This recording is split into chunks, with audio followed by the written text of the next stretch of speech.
Welcome back to our YouTube channel. In today's quick and easy Halloween face paint, Simone is creating this witch hat for us.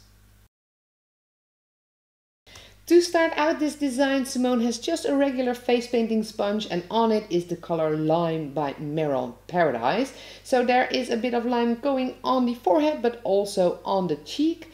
And once that is done, we can start with the witch's hat.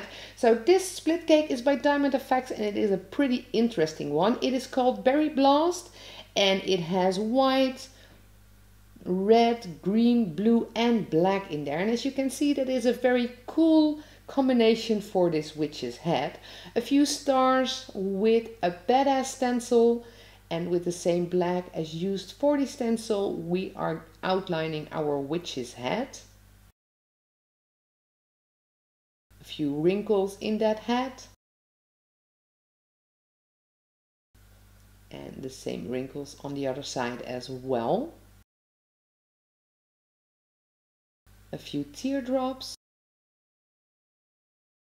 which you can then turn into a spider web. A few white highlights created with the white by Diamond Effects.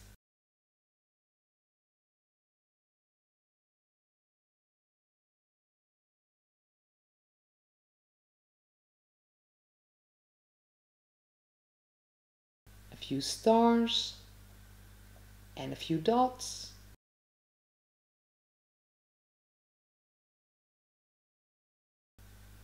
And with the lipstick chosen from one of the colors from the same split cake, our witch's hat face paint tutorial for today is done. If you liked the video, don't forget to give it a thumbs up and subscribe to our YouTube channel in the link below to stay tuned on all our videos.